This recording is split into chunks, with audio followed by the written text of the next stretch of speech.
Okay, welcome back. This segment we're going to cover the health effects associated with mold.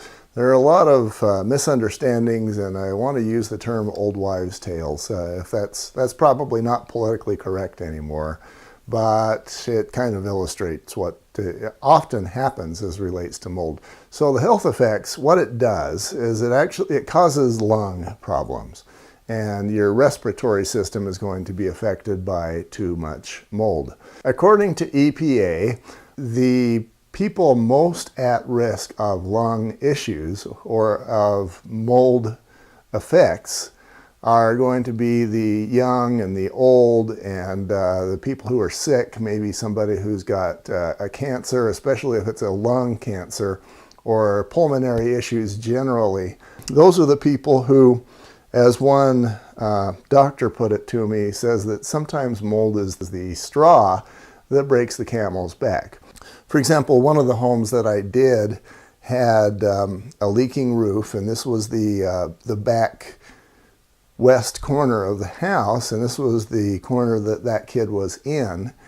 This particular child had asthma and some other breathing issues, and then they moved him into this older home. And what had happened is the roof leaked, and it got into the outer wall right there in that bedroom that they moved this child in. And you go from having perhaps a few mold spores per cubic foot in that room to perhaps hundreds or thousands of mold spores in his room.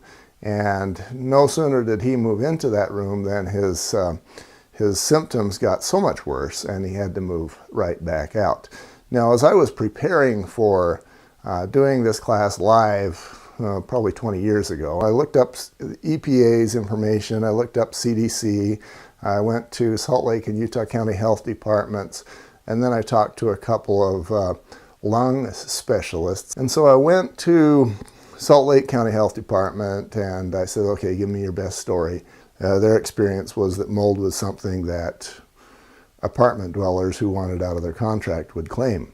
I actually got into one of those where somebody was trying to get out of their rent, and sure enough, they did actually have mold in there, but what they had done is they had placed a wicker basket right next to, they were using this furnace room as a storage room, and they had all of their boxes and stuff jammed in this closet, including a wicker basket located right next to the furnace flue. Now, it was moldy, and the reason for that is that the water wasn't being well managed on the roof, and it was running down this flue and causing this wicker basket to be wet enough for long enough to be moldy. So yes, they did have a mold problem in there. My thing as the home inspector is if you got that much crap jammed up against the furnace and the venting, you're liable to burn the house down, which is a much bigger problem to me than the mold. Another personal story that I want to use to illustrate. My dad is 91, and he is in much better shape than he was 10 years ago. My mom died about 8 years ago, and there was a time when it was very iffy as to which of them was going to pass sooner. So fast forward now about 10 years, and he is in much better shape than he was back then. There's a number of medicines that he no longer takes. He doesn't bother anymore, and he's so much more healthy than he used to be. So the question becomes why, and I'm thinking that one of the reasons why is that he eliminated a potential mold problem inside his home.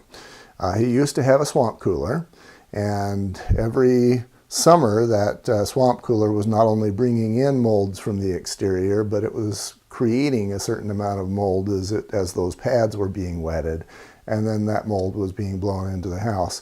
He was very iffy as to how long he would survive and whether he would outlive my mom. Since then, we have put in a central air unit, and his health and his lungs just keep getting better. At 91, it looks like he's got another 50 years to live. This is kind of an example of the straw that breaks the camel's back, as I referred to earlier. And so if you add molds to that from swamp coolers and the molds that they add and create, it just about finished him. Take that away, and now all of a sudden he's a much more healthy man. You've got the old, the young, the sick, and again, if you've got somebody with cancer and you add mold to that, especially again if it's a lung cancer, that's a problem.